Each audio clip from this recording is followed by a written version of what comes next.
Mungkin tidak ada yang tidak kenal dengan Khadijah radhiyallahu anha, seorang sahabiat yang juga merupakan zaujah ya, Rasulullah SAW yang pertama dan termasuk wanita yang sangat berperan dalam sejarah Rasulullah SAW, sehingga tidak heran ketika Khadijah meninggal dunia, kemudian para ulama menyebut tahun itu dengan Amul Huzn, tahun duka cita.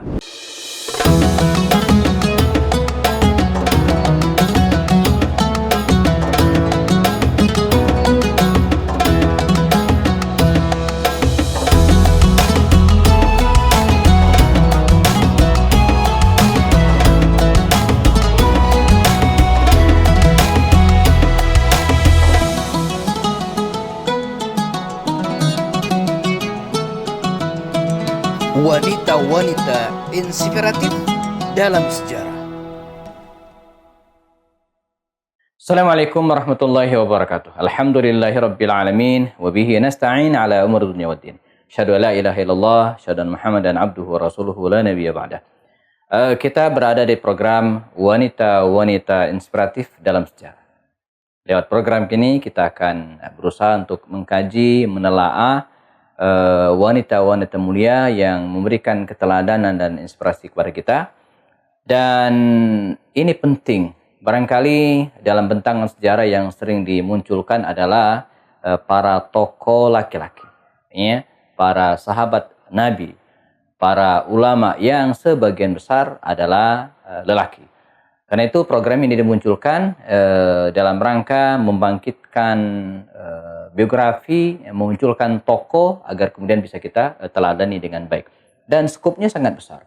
Sebab kalau kita bicara tentang wanita-wanita inspiratif, itu artinya kita bicara tentang istri-istri Rasulullah SAW, istri-istri para sahabat, istri-istri para nabi, istri-istri para ulama, atau mungkin para ummahat, para ibu, para ulama. Ya, ibunya Imam Syafi'i, bagaimana mereka mendidik Imam Syafi'i, ibunya Imam Ahmad bin Hanbal, ya, para bunda yang lainnya. Nah, pada kesempatan kali ini kita akan start mulai dari wanita inspiratif pertama, yaitu Khadijah radhiyallahu anha. Ya. Mungkin tidak ada yang tidak kenal dengan Khadijah radhiyallahu anha, seorang sahabiat yang juga merupakan zaujah ya, Rasulullah SAW yang pertama dan termasuk wanita yang sangat berperan dalam sejarah Rasulullah SAW, sehingga tidak heran ketika Khadijah meninggal dunia, kemudian para ulama menyebut tahun itu dengan Amul Huzn, tahun duka cita, ya, di mana baginda Rasul kehilangan dua orang yang sangat beliau cintai, yaitu Khadijah radhiyallahu anha dan pamanda beliau Abu Talib. Nah, Khadijah ini, yarakumullah, kalau kita baca sejarah Sirat Nabawiyah, dia adalah wanita yang terhormat. Bahkan sampai hari ini bahkan Khadijah dan keluarganya itu disebut dengan keluarga tahirah, keluarga yang suci, keluarga yang mulia. Dan wajar kalau di masa baginda Rasul dia menjadi wanita yang didambakan oleh banyak laki-laki agar menjadi suaminya. Namun qadar Allah yang beruntung adalah baginda Rasul SAW. Dikisahkan waktu itu Khadijah bertemu dengan baginda Rasulullah SAW dalam hubungan bisnis. Ya, maka mungkin bisa disebut bahwa hubungan antara baginda Rasul dengan Khadijah ini adalah hubungan, ya, dari bisnis, ya, menuju cinta. Ya. Rasulullah SAW bersama Abu Bakar Siddiq waktu itu sering melalang buana melakukan perjalanan bisnis, dan kejujuran, lalu kemudian sifat baik Rasulullah yang dikenal di masa bangsa Arab pada waktu itu, ya, menyentuh hati Khadijah. Maka singkat cerita, dia pun kemudian menitipkan hartanya, barangnya kepada Khadijah, kepada Rasulullah yang untuk dibawa bisnis ke Syam ataupun ke Yaman. Dan dari seorang anak buahnya Maisarah pada waktu itu, Khadijah mendapatkan laporan bagaimana baginda Rasul ini adalah orang yang luar biasa. Ya, bukan hanya jujur dalam berbisnis, tapi juga memiliki sifat amanah dan akhlak al-karimah yang baik.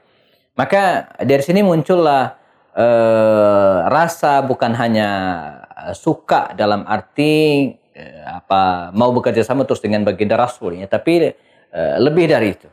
Maka disampaikanlah keinginan ini kepada keluarga Rasulullah SAW, dan singkat cerita ya, antara Khadijah dan baginda Rasulullah SAW ada kesepakatan dan menikahlah keduanya. Ya. Rumah tangga dibangun, lalu kemudian dari pernikahan yang penuh berkah ini Allah Subhanahu Wa Taala memberikan karunia kepada mereka putra-putri yang soleh dan soleha.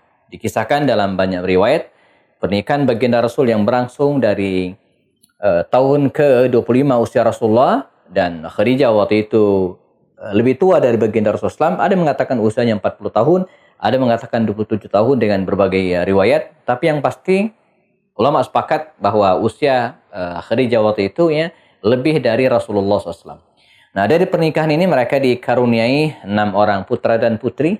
Qasim, Abdullah, 2 putra Nabi ini meninggal waktu kecil. Lalu kemudian Zainab, Ruqayyah, Ummu Kulsum dan Fatimah. Ya, dan Fatimah inilah 6 putra putri baginda Rasul dari istrinya Khadijah radhiyallahu anha. Dan apa yang bisa kita teladani dari sosok Khadijah ketika dia menikah dengan Rasulullah SAW ini, bahwa Khadijah bukan hanya memberikan hartanya kepada Rasulullah, tapi memberikan segalanya. Perhatian, termasuk ketika baginda Rasulullah SAW pulang dari Gua Hira dan berkata kepada keluarganya, "Zamiluni, zamiluni, selimuti saya." Maka Khadijah dengan sepenuh cinta menyelimuti Rasulullah, memberikan minum. Lalu kemudian ia mengatakan, "Wahai suamiku, innaka latasil rahim." Engkau ini orang yang rajin bersilaturahim. Orang yang suka membantu orang yang memerlukan, memberi makan orang yang kesulitan, dan seterusnya. Tidak mungkin la yughzikallahu abadan. Allah tidak akan mungkin menyusahkanmu. Ini teladan yang luar biasa baik saya kira bagi para bunda, para ummahat hari ini ya. Di antara tugas seorang suami terhadap seorang istri terhadap suaminya adalah memberikan dukungan, bukan dukungan harta, tapi dukungan mental, dukungan spiritual.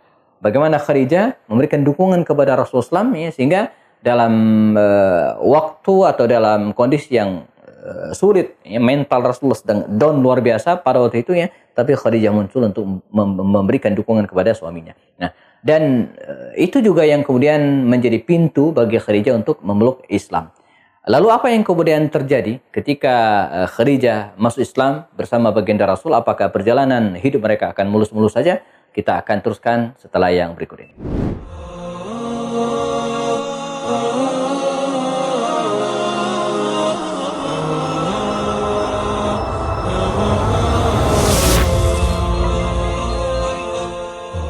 Ya, kita masih di program Wanita-Wanita Inspiratif dalam Sejarah. Kita sedang bicara tentang Khadijah radhiyallahu anha.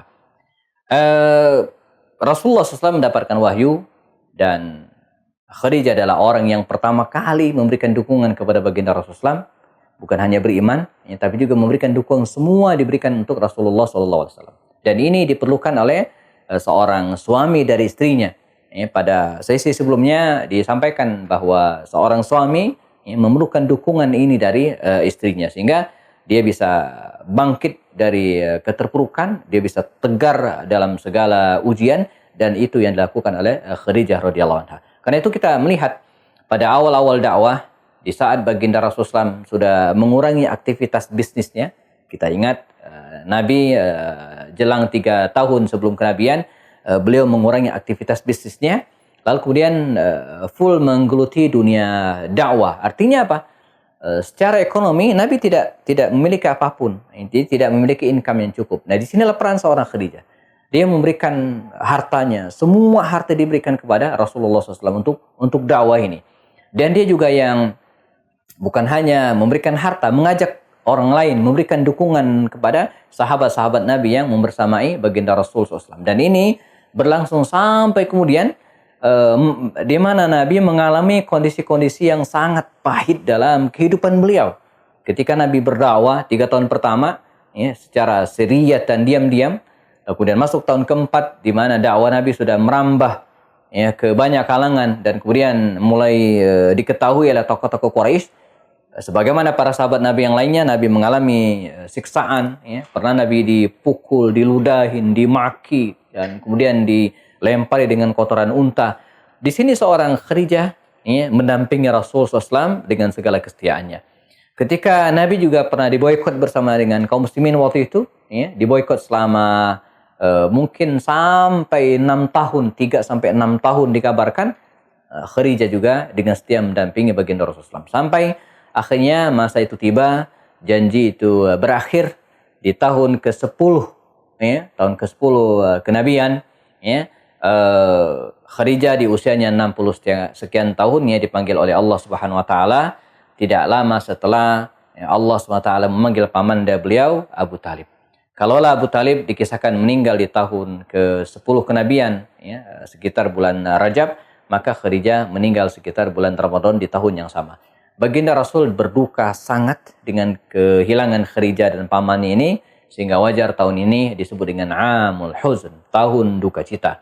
Dan hikmah yang bisa kita ambil dari kehidupan Khadijah ini, jamaah rahimakumullah, bukan hanya tentang ketegaran dan dukungan, ya, tapi beliau meminta, ya, kepada Allah Subhanahu wa taala agar membersamai Rasulullah di surga. Dan Khadijah walaupun sudah meninggal dunia, ya, tapi dalam kisah-kisah berikutnya kita akan menemukan bagaimana istri-istri Nabi yang lain pun, ya, masih cemburu. Bayangin, ya, bagaimana seorang Aisyah, ya, tetap cemburu kepada Khadijah padahal Khadijah sudah tiada.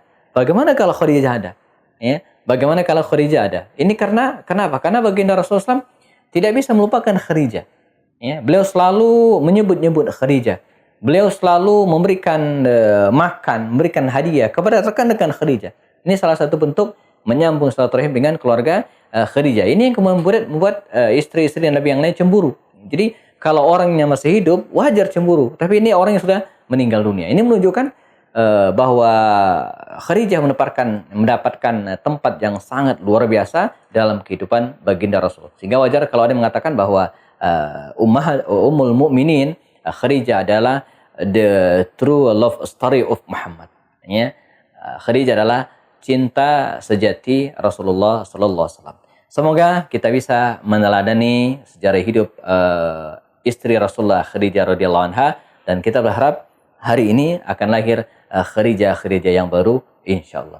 Kita bertemu lagi dalam sirah berikutnya bersama saya Happy Andi Bastami. Assalamualaikum warahmatullahi taala wabarakatuh.